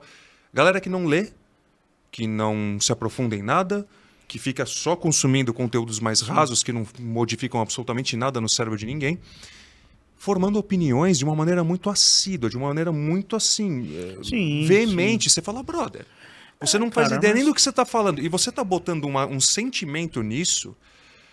A sua burrice, a sua raiva, a sua falta de conhecimento, a sua ignorância, seja lá o que for, a sua formação. Eu não estou aqui para fazer juízo de valor. Mas assim, o fato e isso é muito interessante que você trouxe, né? Pessoas estão tendo acesso a coisas e estão lidando com isso com uma irresponsabilidade muito grande. E isso está virando uma coisa normal. Então, pois é. Bicho, disso pode qualquer dia. Isso é um barril de pólvora, ponto para estourar qualquer momento. Aliás, são vários, né? É um campo minado, na verdade. Né? Então, mas aí é uma questão que eu vejo, que assim, essa permeabilidade, essa possibilidade, ela tem que existir, porque se a gente cerceia demais, a gente entra numa questão... Nem um filtro, assim, um filtrinho. Não, existem questões, né? Assim, você precisa permitir que as pessoas acessem, mas você precisa regular as coisas. Regular um pouco melhor a internet, regular um pouco melhor a inteligência artificial, por exemplo, que constrói narrativas assim, que são muito... parecem muito verídicas, né? A forma com que se... É fácil construir uma história falsa hoje em dia, né? Muito fácil. E muito convincente. Muito convincente. Então, se você constrói uma imagem fala com uma fotografia, através de um Mind Journey, de uma inteligência artificial, que ela vai convencer muita gente de que ela é real. Inclusive fotógrafos ganhando prêmios de festivais de fotografia importantíssimos, que são feitos para câmeras, né, de verdade, para fotos reais, não fotos imagens geradas, porque uma foto de inteligência artificial não é uma foto, é uma imagem gerada por computador, né? Então ela nunca foi fotografada, aquilo nunca foi fotografado. Mas isso já está entrando Tem gente já se utilizando disso. Nossa, muita gente, muita gente. Olha só. E teve um cara que super honesto, que ele inscreveu para ver no que dava. E ele ganhou o festival da Sony. A Sony World. Mas também como é que você vai provar que não é, né? Você tá então, mas confiando na credibilidade do cara. Você tá confiando, mas assim, quando você bate o olho na imagem, você fala assim, pera, tem alguma coisa estranha nisso. Um então olhar treinado vai ver. E você pega por jurado de um festival de fotografia que está analisando milhares de imagens, o cara deveria ter percebido. Mas ok, não sou eu que vou julgar isso, né, cara? Mas você vê... Né? Mas você vê como passa. Né? Exatamente. Então, se passou nesse que é muito grande e famoso, por que não vai passar em outros menores? Né? E o cara vai ganhar prêmio em dinheiro e tudo mais e tal. O que ele precisa fazer?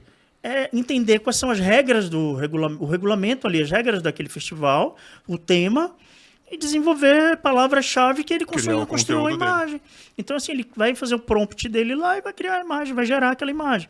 Então, assim, você cria uma imagem que ela nunca existiu. Porque uma foto, para existir, ela precisa passar por aqui e ser queimada num sensor. Então, ela passa através de uma lente, né? Ela passa por um obturador, ela tem uma abertura, ela tem todo um processo para chegar ao sensor ou uma película, que é um filme fotográfico, para que ela seja uma foto, né, mesmo, uma fotografia. Fotografia é gravar, né, isso, né, a imagem gravada num espaço. Então, cara, aí o cara vai lá e gera aquilo. Aí você começa a ter umas questões assim, muito complicadas, sabe?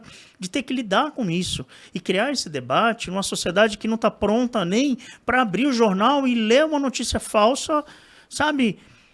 Qualquer coisa que você escreva, bem escrita, com uma manchete que seja um clickbait qualquer da vida, esse chama a atenção, a galera cai. Sabe? Essa foto, por exemplo, como é que a pessoa vai cair nisso? Me fala assim, porra, você vê a foto atrás da foto, você tem o palco do Festival do Futuro. Cara, aquilo foi montado no dia 31, sabe? Porque a Janja carregaria um cartaz dizendo isso, sabe? Essa conta simples, eles não fizeram, entendeu? Eles não queriam fazer. Então, existe uma formação aí... Se essa informação, se essa notícia convém ou lhe agrada, o cara não vai assinar nem o trabalho de ter um olhar crítico de falar, porra, mas será que isso é verdade mesmo? Então, e isso também é um problema. É uma questão de honestidade. É uma questão de honestidade intelectual. Então, assim, essa honestidade, esse é que é o ponto, assim, democratizar sim, mas como a gente vai construir um processo que as pessoas possam...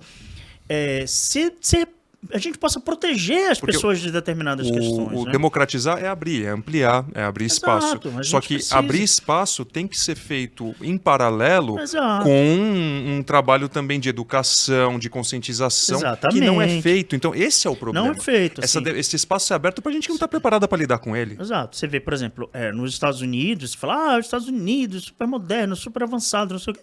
Eles estão passando por o mesmo problema, né? De fake news, de não sei o quê. O governo Trump espalhou um monte de fake news, e um monte de fake news do Biden, e não sei de fake news do não sei quem. E é uma confusão. Esse momento que a gente está passando, Israel, Palestina, Gaza, Hamas... Cara, tem a Dre Michelotti, uma amiga que é pesquisadora, que estuda a questão de informação, né? Falsa e tudo mais. Ela sempre traz muito conteúdo interessante. Eu vou passar o Instagram dela para você colocar na descrição e tudo, e postar. E ela tem falado sobre essa questão, porque a quantidade de notícia falsa sobre essa questão, não importa que lado seja, os dois lados, né? Mas é uma quantidade absurda de informação falsa acontecendo, né? E que não se tem controle mais. Você não sabe mais onde aquilo vai parar. O cara coloca ali... O alcance é bobagem, incalculável. O negócio o cara... em um segundo, 300 grupos recebem aquilo, sabe? Então, assim, a gente viu isso em 2018, né? Disparos de fake news em WhatsApp que é inéditos no Brasil, inéditos, sabe? Era uma coisa assim surreal. Eu que trabalhei um tempo com web design, com não sei o quê, tive que lidar com tecnologia durante muito tempo. E era muito difícil você fazer, né? O WhatsApp sempre foi uma ferramenta muito fechada, não permitia você enviar para muita gente e tal, não sei o quê. De repente os caras conseguiram... eles conseguem, através de vários servidores, disparar a mesma coisa ao mesmo tempo. Sim. Isso é muito louco, cara. Você sabe como é que você faz isso? Você precisa de muito, como é que muito, se controla muito dinheiro. Isso, né? Não é impossível de controlar. Não há como, né? Você, uma vez que a porta está aberta, já era. E aí, como você regula isso? Você precisa regular isso. E aí, se você tivesse uma regulação disso, da mídia, de certa forma, limitando determinadas questões, né? Ou podendo você processar alguém ali, né? Você ia tesourar rapidamente aquele processo de disparo, de notícia falsa, de posts. É que existem muitas razões, preso, né? Também, né? Agrada a alguns, isso é importante para outros, né? Então também mas tem, se a notícia é falsa, cara, é cadeia, é processo. Então, deveria ser assim, exatamente. É simples assim, sabe? Sim. Inteligência artificial, eu criei uma imagem aqui, tá, não sei o que lá. Ok, beleza, cara, você pode criar a imagem que você quiser. O importante é que no rodapé da imagem... que seja de fotos criadas, por exemplo. No rodapé da imagem, você tem que dizer que aquela imagem é gerada por inteligência artificial. Você não pode ficar... né, tá aqui, a minha arte. O filtro... Você pode ser artista, o filtro do Instagram, questão. Pra gente... Cara, esse é um assunto que a gente passaria infinito, 3 horas trocando ideia e seria um prazer. Mas eu nem comecei a contar a história, né? Então, cara, tem coisas que eu quero ainda abordar com você. Mas pra gente ir finalizando essa parte da fotografia, o filtro do Instagram, ele é um início disso que a gente está abordando aqui, porque tem gente que modifica um registro e transforma ele numa coisa inacreditável, que na verdade ele não é. Sim, então, ele exato. é um embrião dessa foto criada por inteligência artificial ou não? Ele é só um recurso que pode deixar mais enfeitadinho, mas ele não desconfigura. Cara, tem uma coisa que eu acho que a maioria das pessoas não percebe, e acho que é muito, muito complexo, assim, é que a gente lida com inteligência artificial há muito tempo. Os nossos aparelhos celulares, eles já estão com inteligência artificial embarcada já tem mais de 5 anos. Né? Então, assim, quando você faz uma foto num smartphone, a tendência é que ele já modifique a foto para te agradar. Ele já tem recursos ali que facilitam o seu resultado clique, mais satisfatório, né? Mais próximo, assim, de luz. Eu não estou dizendo de manipulação, de acrescentar ou tirar coisas, mas ele vai colocar, né, deixar a luz um pouco mais palatável, não vai ser aquela foto tosca que você fazia nos anos 90, anos 80, com a câmerazinha Kodak, né? Você tirava aquela foto com flash que todo mundo tem, né? Mexida. No álbum de melhores álbuns de retrato são década de 80 e 90, né? Gente lá criança com a cara de bocó, mais torto possível, né? E feliz, né, porra? Feliz pra caralho, né? Ninguém tinha esse problema de, se eu sair feio na foto. Tinha, mas já era, cara. Revelou o filme, acabou. Muito, né? Acabou. Hoje em dia, não. Então, você passa no filtro da câmera, que já é uma inteligência artificial. Aí você vai postar no Instagram, você usa mais um outro filtro. Né? Ou você passa um make digital, tem um make digital, né? Você não precisa nem... Quando chega no Instagram, já está pronto já. Então, essa construção, ela é um grande problema, né? Porque é outra questão que precisava ser regulada. O que é que você manipulou aí nessa imagem? Ela foi manipulada? Porque caracteriza... Você olha a imagem, você fala, você tem certeza absoluta que ela foi manipulada. E manipulada de forma, assim... brutal, né? Porque, claro, eu trato as minhas fotos, eu sento no Lightroom, sento no software, assim como eu iria revelar. Mas aparar arestas é diferente de desconfigurar, né? Exatamente. Eu não estou tirando pessoas, eu não estou colocando pessoas, eu não estou mudando. Essa semana, né, eu não sei se você viu, que o Google lançou um smartphone novo, o Google Pixel novo, e quando você faz uma foto de pessoas, assim, tal, você pode escolher a cara da pessoa se não ficou boa. Por exemplo, o cara saiu na foto assim, com cara de idiota, assim, uma cara meio torta. Você pode escolher outra cara dele, porque na hora que ele tá fotografando, ele tá meio que escaneando dezenas de expressões ali, tua face. Ele tá vendo na face da pessoa. E aí você vai ter opções de face para escolher. Então você troca. Ou seja, ninguém nunca mais vai sair feio numa foto. Ninguém nunca mais. Isso que a gente falou, que acontecia na década de 90, na década de 80, que a gente saia todo torto na foto. Tá sendo extinto. Nunca mais. Ou seja, isso é um erro dos mais graves, né? É entender você perde que isso a essência é um erro. Do registro. Você não sabe, não se sabe mais. O problema todo é isso.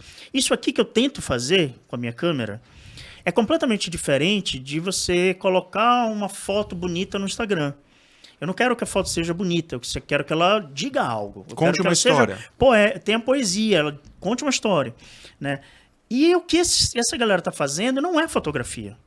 O que eles estão fazendo, na verdade, é uma maquiagem, é uma busca pela perfeição, é um trabalho de uma construção de imagem.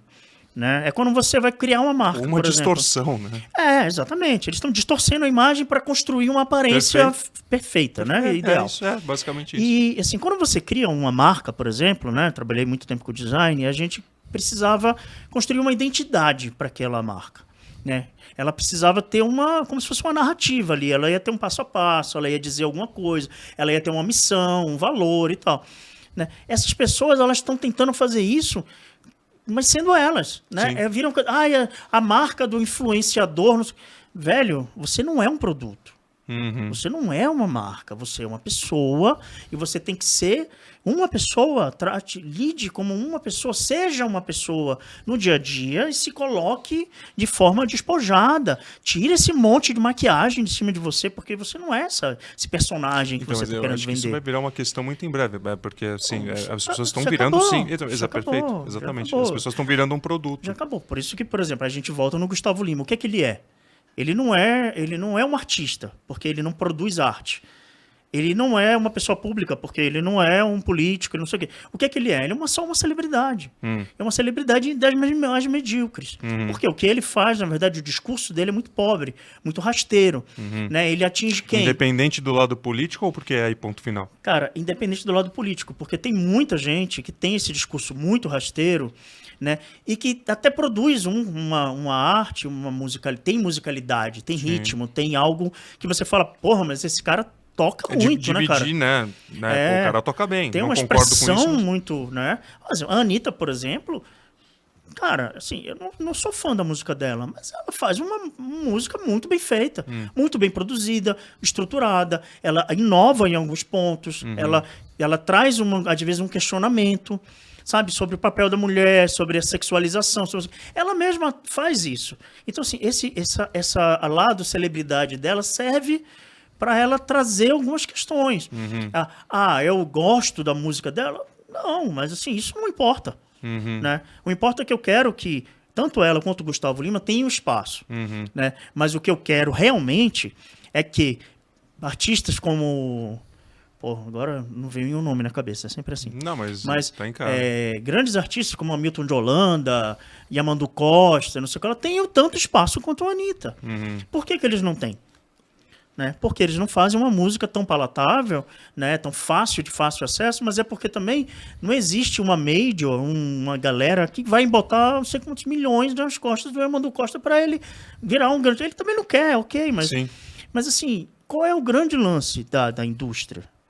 É uma indústria. Qual é o grande lance? Você não vai botar dinheiro numa coisa que não vai te dar retorno. O grande lance é fazer dinheiro. Exatamente. Você então, assim, é uma questão de capital. É uma questão de capital. Então, assim, quando a gente fala de democratização, a gente também está falando do capital. Quem investe? Quando você fala de ciência, por exemplo, né, quando a gente fala de ciência, você vê um monte de gente aqui da ciência. Determinadas pesquisas, elas nunca vão avançar. Por quê? Porque não existe interesse do capital. Sim. Não vão investir. O professor Miguel Nicoleles... Por mais importantes que elas possam ser. Exatamente. O professor Miguel Nicoleles, ele sofreu assim, um golpe quando ele foi botar na Copa do Mundo, não foi na Copa, não me lembro, foi na Copa, né? A questão lá da pessoa, do cara que andava através dos eletrodos, né, do cérebro, ele conseguia mandar informações e conseguia fazer o corpo responder. Cara, uma pesquisa de décadas. Os caras deram 20 segundos pro cara apresentar aquilo em rede mundial. Aí você fala, pera lá, bicho, sabe? E aí, se fosse, digamos, a Beyoncé, o cara ia dar 2 horas. Não, imagina. Entendeu? Se fosse a Anitta, Então, assim, aí você começa a pensar assim, pera, né? Por que eles não dão dinheiro para isso, mas dão dinheiro para aquilo? Porque não traz dinheiro. Sim. Né? Então, assim, isso é uma questão de capital. E é um assim, reflexo da sociedade. O meu trabalho não é um trabalho que vende. Minhas fotos não vendem, ninguém quer. Pouquíssimas pessoas querem foto de uma pessoa andando na rua, na casa dela. Eu nem posso vender. Eticamente é contraditório. Né? Então, assim, o meu trabalho de exposição, meu trabalho artístico, ele está muito mais ligado a captar da rua e expor, né, às vezes, tanto no Instagram quanto principalmente numa exposição mesmo, de preferência na rua, é levar de volta para a rua aquilo que eu captei. Né? Então as pessoas vão se identificar com aquelas pessoas que estavam passando, com aquele cenário, com aquela vivência que eu tive quando eu fotografei. Né? Então essa é a minha intenção. Né? A minha intenção quando eu dou aula de fotografia é construir um olhar crítico. Né? Esse senso crítico disso do que a gente está falando aqui, né, de você olhar uma imagem e falar, pera lá, isso aqui não foi um fotógrafo que fez, porque tecnicamente você tem uma noção de onde chega a tua câmera, onde chega o teu Photoshop, não sei o que lá. O cara deve ter ou construído no Photoshop a imagem ou a inteligência artificial. Sim. Né? Então assim, tá, mas é só isso? Não, a gente entender criticamente qual o papel da fotografia, como a gente pode se posicionar, agregar as comunidades, né? Por exemplo, eu vou dar uma oficina de fotografia num lugar, eu vou dar aula para gente de tudo que é idade, Sim. gente de todas as classes sociais, né? Tem gente lá que tem grana, não vai pagar nada para fazer oficina. Exatamente. A pessoa não vai pagar nada para fazer oficina de fotografia, e eu vou falar de Cartier-Bresson, vou falar de Souleira, vou falar de Ernest Haas, que são grandes fotógrafos, grandes influências, Carlos Moreira, que eu estou até com o livro dele aqui. Né? Obrigado, André. E aí, cara, você pega... e eu vou falar da técnica, vou falar de como eles produzem aquelas imagens, como é possível construir aquilo. E aí eu vou te perguntar, sim, mas isso serve para quê? Por que você vai fazer isso? A forma que eu encontrei de me conhecer e de conhecer o lugar que eu vivo foi a fotografia. Sim. Né? Então, assim, quando eu falo para os alunos assim, fotografem o entorno, eu falo sempre isso na aula. Assim, fotografem o entorno onde vocês vivem, por onde vocês passam. E se integrem ao meio, né? Exatamente. Cara, as pessoas começam a perceber que elas passam por aqueles lugares todo dia e elas não veem o que elas estão, por onde elas estão passando. Pra gente, infelizmente, finalizar, pra gente poder também falar um pouco de viagem, mas é muito legal esse exercício que você faz. É um exercício de atenção. Sim. É um exercício de atenção plena no momento. Porque como eu falei pra você, se você tá pensando no que já foi, no passado, tá pensando preocupado no futuro, você tá estressado. Você não se conecta. Você não se conecta com o que tá acontecendo. Então, várias coisas legais estão acontecendo, muitas oportunidades de registros incríveis que você tá perdendo. Exato. Porque você não tá integrado ao meio, né? Agora, Maneco, não vai dar para falar tanto assim de viagem, que a gente abordou outros assuntos muito, muito interessantes aqui, muito bons. Mas você esteve em todas as regiões do Brasil já? Norte, Nordeste, Sul, Sudeste e Centro-Oeste? No Sul eu nunca fui, cara. No Sul você nunca foi? Nunca fui, Sul, só o Sul que eu não conheço. Pode crer, bicho. Bom, mas então, eu conheço o Centro-Oeste, conheço o Nordeste, conheço o Norte. Pegando essas 4 regiões que você conheceu, me fala um exercício aqui, me fala 2 lugares de cada região que para você, marcaram muito. Centro-Oeste, Sudeste, Norte e Nordeste. Cara, assim, dois de cada uma das 4. Eu sou muito suspeito, assim, para falar, porque eu tenho uma paixão pela Bahia, assim, sabe? O Nordeste em geral, assim, eu sou muito, muito, muito. Eu caio de joelho, assim, sabe? E a Bahia, eu tenho um fascínio, assim, pela Bahia, porque a Bahia, ela parece que tem uma energia diferente de qualquer outro lugar que eu já fui, assim, né? Engraçado até que eu achei algumas coisas, senti algumas coisas próximas em Lisboa, olha, que eu percebo em Salvador e tal, mas tudo bem que tem a ver com arquitetura e tal, mas tinha uma influência energia, ali, alguma coisa ali que fazia ser muito parecido. Olha que legal. Mas assim, a África, né, a coisa do povo africano ter aquela estrutura que a colonização levou e tal, eu acho que construiu alguma coisa ali, cara, que é muito marcante. Enraizou de uma maneira muito forte. É muito forte. Então tem uma presença, né? E eu me sinto muito em casa quando eu tô na Bahia, né? Chego em Salvador, eu me sinto, sabe, eu tô aqui no meu lugar. E eu não. Quando eu tava lá, né, quando eu morava lá, eu não me sentia nem um pouco soteropolitano. Né? Eu ficava pensando que eu devia me mudar para outros lugares e tal, conhecer outros lugares. Isso aqui. Quando eu comecei a viajar para outros lugares, eu comecei a querer voltar para Bahia, porque. Né? Mas outro lugar que é, assim, onde eu nasci, né, que é Manaus, que é assim, cara. Algumas experiências, assim, né? Só uma coisa rapidinho. Você tem algum problema com Belém ou não? Não. Porque lá não pelo tem contrário. existe alguma rixa? Não existe uma parada assim? Tem um negócio no Brasil que é engraçado. São Paulo. Meio Rio São Paulo. Tem um negócio engraçado no Brasil que é assim, por exemplo, o amazonense não gosta do pessoal de Belém, o pessoal de Belém não gosta do pessoal de Manaus. Manauense e belenense. Belenense e manauara. Não se dão, né? Não se dão assim, né? Entre aspas, mas sim. Assim, tenho amigos de Belém que moram em Manaus e que... Né? Eita, caralho.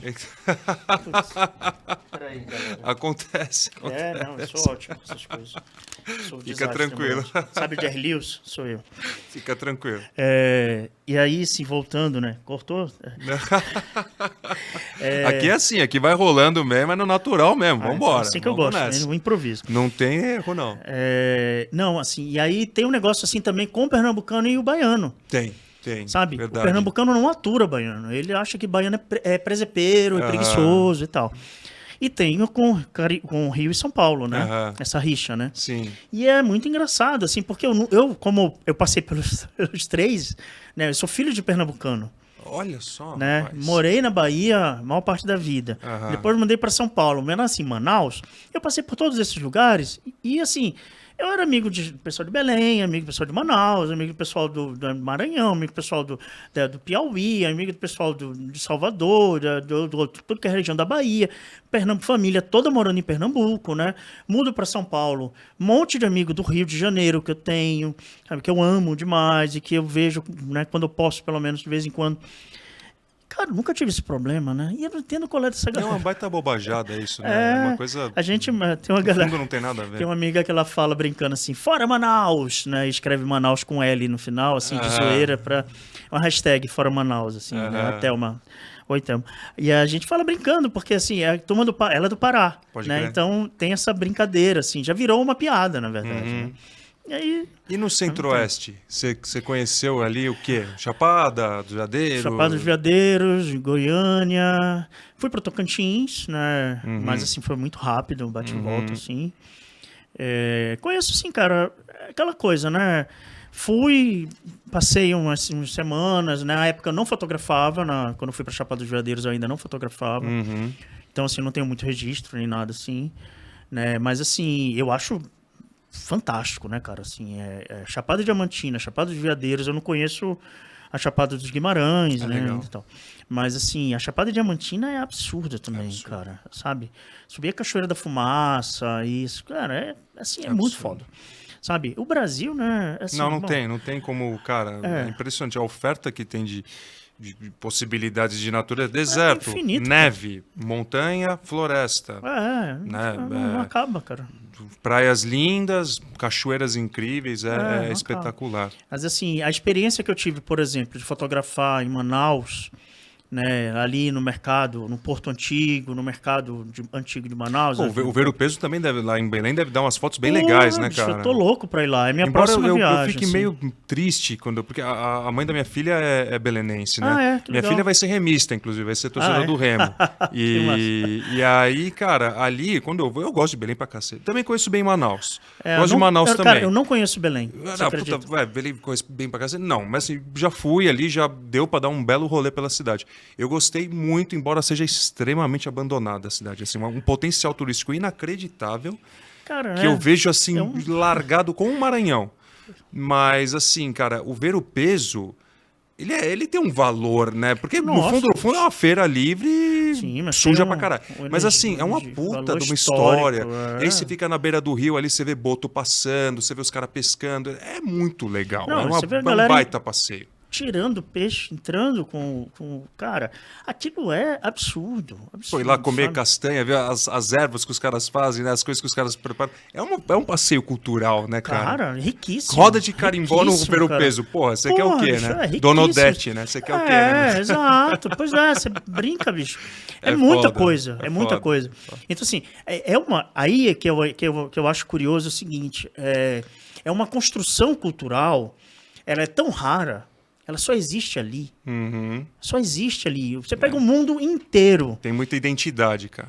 Você vai pegar o mundo inteiro, bicho. Você pode andar tudo o que você quiser, tudo, todos os lugares.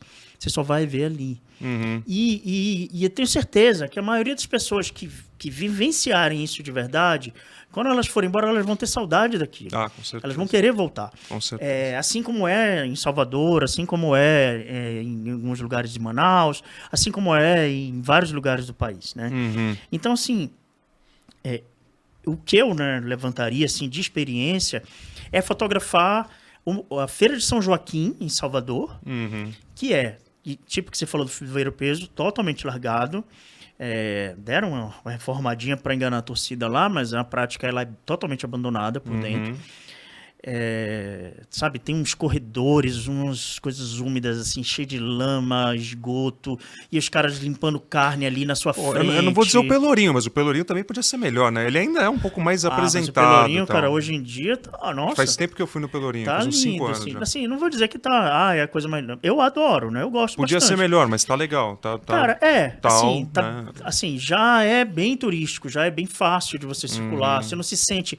O policiamento melhorou bastante, então você não se sente inseguro, você não tá andando com o relógio, roubam o seu relógio, assim, sabe, no celular, você consegue fotografar, você consegue andar tranquilamente, sem grandes problemas, né? A Feira de São Joaquim, ela já é um lugar completamente abandonado pelo Estado, assim, né? E é um negócio meio fascinante, assim, por um lado, porque é como o mercado antigo de Manaus. Ele é totalmente abandonado pelo Estado. Né? O Porto Aquele Novo... na beira do rio mesmo ali, né? Beira do Rio Negro. O Rio Negro. O Porto Novo, ele é a menina dos olhos, né? Tipo, para até transatlântico ali, beleza. Só que o Porto Antigo, ele tem essa característica histórica que um Ver o Peso tem, que o Mercadão aqui de São Paulo tem e que a Feira de São Joaquim tem, por exemplo, né? Assim como o Mercado Municipal de Belo Horizonte tem, né? São lugares que tem uma característica ali de décadas, de centenária. Que trazem uma raiz da cidade e da região. E assim, bicho, é completamente abandonado e o Estado não consegue entender, que isso é uma lógica no Brasil que eu não consegui entender até hoje, que é de você não cuidar, não manter, deixar na mão da população, ela que se vire, ela que se dane para fazer aquilo funcionar. E aí a coisa fica, né, a Deus dará, de qualquer jeito, e a Terra de população ninguém. não tem como cuidar daquilo. Então, assim, eu entro com a câmera lá, não tenho nenhum medo de ser assaltado, nada disso e tal, né? E as imagens são assim, cara, você não sabe nem para onde você olha. Porque a riqueza, muita coisa, muita informação com ela. A riqueza cultural, assim, o negócio tá fervilhando, assim, sabe? Borbulhos, é muita coisa, muita informação. Rica, né? E você olha assim, o cara do lado tá ali no mocotó, limpando, sabe? A carne e tal, não sei o quê. Tem uma foto do sujeito deitado na banca de carne. Ele tá deitado na banca de carne. Velho... O mercado de Manaus eu fiquei um pouco assim. É muito o cara louco suando isso. em cima do peixe que ele tá cortando, caindo nos O cara pelos. limpando peixe na frente do mercado, do outro lado da rua, bicho. Ele tirando... Eu vi apoiar na rua, bicho. Apoiar o peixe na no rua. chão. Plata, Exatamente. Caralho. Bicho, né? Assim, higiene Você zero, tem que ir... É tipo ir visitar a tem que Índia, abstrair. né? Você tem que ir, tem que né? abstrair, cara. Bicho, deixa... Né? Se despir de qualquer conceito ou preconceito. E mesmo assim, com os conceitos de higiene, cara. Você tá falando de limpar a comida que você vai comer. É uma questão que, assim, a gente passou, né, séculos para entender que você precisa ter aquela higiene, né? Você chega lá, o cara tá fazendo, né, de qualquer jeito. Exatamente. Você fala, tudo bem, mas é né, isso, cara? isso faz parte do que a cidade é hoje em dia também. Então, Exatamente. Né, acaba sendo também válido, né? É uma construção cultural, como Sim. qualquer outra. Assim. Aí eu levo numa boa. Eu acho ótimo, na verdade, fantástico. Né? Para mim é riquíssimo artisticamente, né? E eu saio de lá feliz da vida, porque além das imagens que eu consegui, o contato com aquelas pessoas, cara, é de uma riqueza, é infinito. sabe? Você É um tem curso. uma troca, cara. É um curso que você faz Cara, de história, de geografia, de isso é muito cultura, melhor do que música. muito curso. Muito. Você vai fazer oficina de fotografia, às vezes, com o sujeito, o cara fala, não, porque esse cara é um puta fotógrafo. Você faz lá e fala, cara, não fala nada de útil. Você fala, caralho, você dá uma visita no Feira de São Joaquim, você vai no mercado de Senta Manaus... pra tomar no... uma ali com o cara te dá uma puta numa aula. Cara, você tá com a câmera? Você é fotógrafo? Sou e tal, não sei o quê. Você trabalha aqui? Trabalho, não sei o quê. Porque isso, porque aquilo. Papapá. Começa a te contar, cara, casos e histórias e não sei o quê. Você fala, caralho, bicho, isso é muito louco, sabe? E assim, é profundo, assim, Molda rico. caráter, né, bicho? Molda a visão de mundo, né? Se você sabe, né, Como receber. receber isso, você sabe usufruir disso, né, de forma, claro, ética e inteligente, honesta e tal, cara, você produz um material fantástico, sabe? Você tem uma relação, você enriquece seu trabalho, sabe, absurdamente, sabe? E assim, a intenção é sempre tentar devolver de alguma forma aquilo, né? Sim. Seja para a comunidade, seja dando aula, seja voltando lá com a foto, mandando a foto para a pessoa, sabe? Divulgando, né, de uma forma legal, de uma forma honesta, mas Positiva, de um sabe? olhar positivo, exatamente. Porque assim, tem uma dignidade dessas pessoas que a maioria das pessoas não enxerga, Sim, né? sim. Passa batido. Eles são muito invisíveis, assim. E aquela coisa da invisibilidade deles, às vezes você chega com a câmera, a pessoa olha e fala assim, ih, lá vem esse cara com a câmera, né? Tipo, é como se eu fosse explorar a imagem dele. Sim. E muitas vezes, né, ele se fecha, né? Natural, eu entendo o lado dessa pessoa e tal. Mas, assim, eu chego lá querendo o contrário. Sim. Né? Eu quero que aquela pessoa Dá espaço para se aquela pessoa. revele, né? Porque eu sei a riqueza que ela tem, que ela carrega e tal, então eu quero que as pessoas vejam aquilo. Eu tento transmitir isso numa imagem, né? Essa é a parte mais difícil, né? E você consegue, cara, pode ter certeza. Obrigado, cara, porque eu fico feliz, assim, de dar um trabalho da porra, né? Eu imagino, Mas vale a um pena. trabalho bom, né? Maneco, que fantástico te receber aqui, cara. Eu te que falei, a alegria. gente passa voando, a gente teria muita coisa que a gente pode Nossa, abordar. cara, O convite, eu já fiz esse convite para. É que, como eu já fiz, graças a Deus, tem muita gente aceitando o meu convite. Para voltarem os que já vieram, ainda vai demorar um pouco, mas está aberto o meu convite para que você retorne. A gente já tem outras pautas aí para trazer, já dá para ver que os assuntos vão se ramificando, então você vai levando para alguns lugares muito legais. Obrigado por todo esse acervo fotográfico, histórico que você traz, esse seu conhecimento adquirido através de viagens, através de experiências, você se entrega muito àquilo que você faz, se integra muito ao ambiente, ou seja, conhece histórias, pessoas, ambientes que muitas vezes não são ditos, são trazidos, e isso é uma coisa que eu busco fazer nas minhas viagens também. Então, foi um prazer gigantesco te receber aqui, que bom que rolou. Alegria. E, cara, parabéns pelo seu trabalho, por favor, traga aí as suas redes, a exposição Sim, tal, vou dar um workshop tal, o espaço é teu. Não, galera, Boituva, né? Eu não sei quando é que vai pro ar, na verdade, mas eu tô dando as oficinas no interior do estado, então provavelmente vai rolar Boituva, São Bernardo, fotografia de rua, dos mestres do Instagram, que é uma oficina que eu bolei, que eu venho dando já faz uns 2 anos. Exposição, não tô com nada engatilhado, tô preparando o livro da minha primeira exposição, Legal. que é... Né, vai além de um catálogo, vai ter bastante coisa e tal. Provavelmente vou fazer um financiamento coletivo, vou convidar o pessoal para me ajudar a colocar isso na rua. Estou trabalhando em outros projetos, com outras ideias, né, já tentando engatilhar alguma coisa, mas tá tudo morno, assim. Estou naquela fase ainda de... Mas né, o que vier a acontecer vai estar ali no seu perfil. Sim, que exatamente, o Magnésio, @Magnésio. Se quiser me achar no mundo, procura Magnésio nas redes. Legal. Instagram, @Magnésio, Twitter, @Magnésio, Facebook é Magnésio Fotos. Né? Vai ter muita coisa legal para vocês acompanharem ali o trabalho do Maneco Magnésio, que eu tive o prazer de receber aqui hoje. E eu também faço o convite para conhecerem a minha rede social, Gustavo Expedicionário. Eu trago ali sobre os meus conteúdos, livros que eu escrevi, viagens que eu vier a fazer, e também tem fotos bem bonitas ali. Tenho certeza que vocês vão gostar de ambos os trabalhos. Espero que tenham gostado muito do nosso papo aqui, riquíssimo. Parabéns, meu amigo, de coração, mais uma vez. Querido. Muito obrigado pela presença aqui. Né? Obrigado Eu mesmo. concluí a primeira temporada com uma Manauara e estou começando a segunda com um Manauara. Olha que bacana. Legal demais essa coincidência. Fico E, feliz. cara, vamos junto aí que a gente ainda vai fazer muita coisa junto. Com certeza. Bacana demais. É nóis. Obrigado, pessoal. Papo de Expedicionário vai ao ar toda semana. Não tem um dia específico, mas toda semana vai ter um convidado mais que especial aqui comigo para nós fazermos a nossa legítima expedição pelas infinitas possibilidades da vida. Um grande abraço.